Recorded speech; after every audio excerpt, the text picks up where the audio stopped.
సంక్రాంతి సందర్భంగా బొమ్మల కొలువులు ఏర్పాటు చేస్తున్నారు. ఈ ఏడాది కూడా హనుమకొండలో గల మాజీ ఎంపీ కెప్టెన్ లక్ష్మీకాంతరావు ఇంట్లో బొమ్మల కొలువు ఏర్పాటు చేశారు. సంస్కృతి, సాంప్రదాయాలు, పురాణ ఇతిహాసాల్లోని అంశాలను జోడిస్తూ గత 25 ఏళ్ల నుంచి కెప్టెన్ లక్ష్మీకాంతరావు ఇంట్లో బొమ్మల కొలువు ఏర్పాటు చేస్తున్నారు. ఇప్పటి వరకు వేములవాడ, తిరుమల తిరుపతి దేవస్థానం, సమ్మక్క సారలమ్మ జాతర లాంటి ఎన్నో ఆలయాలను బొమ్మల కొలువుల్లో రూపొందించారు. గత ఏడాది 12 జ్యోతిర్లింగాలను ఏర్పాటు చేశారు.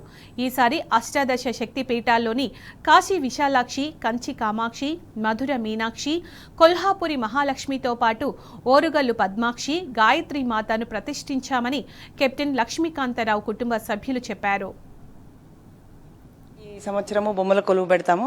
ప్రతి సంవత్సరం కూడా ఏదో ఒక కాన్సెప్ట్ తోటి మేము మాకు చేతనైనంత కష్టపడి మేము ఒక టెంపుల్ని, ముఖ్యంగా మన సంక్రాంతి అంటే ఈ బొమ్మల కొలువు ద్వారా ప్రజలకు, మనకు చిన్నారులకు కూడా, నెక్స్ట్ జనరేషన్ కూడా మన సంస్కృతి సాంప్రదాయాలు తెలియాలి. మన దగ్గర ఏమేమి గుళ్ళు ఉన్నాయి, మనం అందరము చాలా వేరే వేరే ప్రదేశాలకు, వేరే దేశాలకు పోతుంటాం, కానీ మన దేశంలోనే ఎన్ని గొప్ప దేవస్థానాలు ఉన్నాయి, వాటికి ఉండేటువంటి సైంటిఫిక్ వాల్యూస్ ఏంది, వాటిలో ఉండేటువంటి పవర్ ఏంది, మన సంస్కృతి సాంప్రదాయాలు ఏంది తెలవడానికి మేము దాదాపు ఒక 25 సంవత్సరాల నుంచి ప్రతి సంవత్సరం సంక్రాంతికి ఒక టెంపుల్ని తీసుకొని దాన్ని, ఆ టెంపుల్ ఆర్కిటెక్చర్ని కానీ మాకు చేతనైనంత డెమాన్స్ట్రేట్ చేసి చూపిస్తున్నాము. అట్లనే ఫస్ట్ మేము ఇక్కడ వేములవాడ రాజరాజేశ్వరిని చూపించాము, తిరుమల తిరుపతి దేవస్థానం, సమ్మక్క సారక్క, ఆ విధంగా అట్లా ప్రతి సంవత్సరం ఒక టెంపుల్ని తీసుకుంటున్నాము.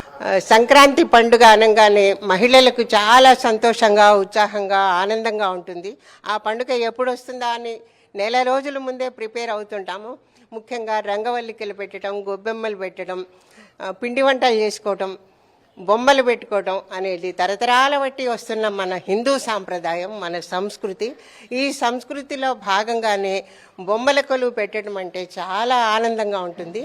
ప్రతి సంవత్సరం ఏదో ఒక కాన్సెప్ట్ తోటి అమ్మవారి యొక్క కావచ్చు, అనేకటువంటి పురాణ ఇతిహాసాలలో ఉన్న ఘట్టాలను ఏదో ఒక ఘట్టం తీసుకొని బొమ్మల రూపంలో సంక్షిప్తంగా చూపించి భావి తరాల వాళ్లకు మనము ఈ కథలను, పురాణాలు, ఇతిహాసాలు, రామాయణం, భారతం, భగవద్గీత మొదలైనటువంటి విషయాలను తెలియజేసినందువల్ల మన సంస్కృతి చాలా అభివృద్ధి చెందుతుంది.